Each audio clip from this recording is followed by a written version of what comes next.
অফুরান প্রাণ শক্তিতে ভরপুর একজন মানুষ, যেন তাকে দুঃখ কোনোদিন ছোঁয়ে না এরকম একজন মানুষ।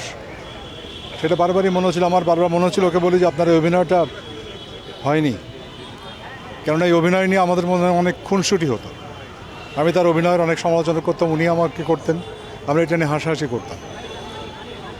আমি তার অভিনীত এবং মঞ্চে নির্দেশিত কাজ খুব বেশি হলে 4-5টা হয়তো দেখা বাদ পড়েছে, কিন্তু সবসময় তার কাজ দেখেছি। আমাদের পথিকৃৎ এদেশের যে গ্রুপ থিয়েটার আন্দোলন, সেইটার চর্চার ক্ষেত্রে আতর রহমানের যে অবদান, সেটা ইতিহাসে লেখা থাকার কথা। এবং এটা খুব কাকতালীয় হতে পারে যে আমি টেলিভিশনে যে নাটক দেখেছিলাম সেই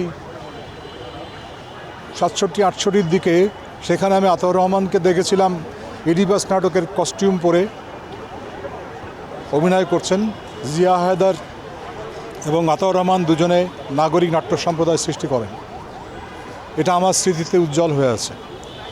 এছাড়া এদেশে পশ্চিমা আমি বলছি যে ওয়েস্টার্ন নাটক যেটা, তার সঙ্গে আমাদের দেশের যে মেলবন্ধন মিলিয়ে দেওয়ায় দেশের রাজনীতি থেকে শুরু করে সমাজ সমস্ত কিছুর সঙ্গে অদ্ভুত একটা গুণ ছিল তার। তিনি রবীন্দ্রনাথ যেমন জানতেন, শেক্সপিয়ার যেমন জানতেন, তেমনি বাংলাদেশের মানুষকে, সমাজকে জানতেন।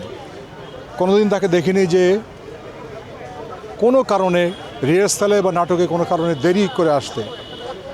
আমি তার সঙ্গে ম্যাকবেথ নাটকে কাজ করেছি, আমরা তার সঙ্গে অনেক কিছু করেছি এবং টেলিভিশন নাটকেও কাজ করেছি। আমি সেলিম আল দীনের একটা সিরিজ করেছিলাম লাল মাটি কালো ধোয়া, সেখানে তার সঙ্গে কাজ করেছি।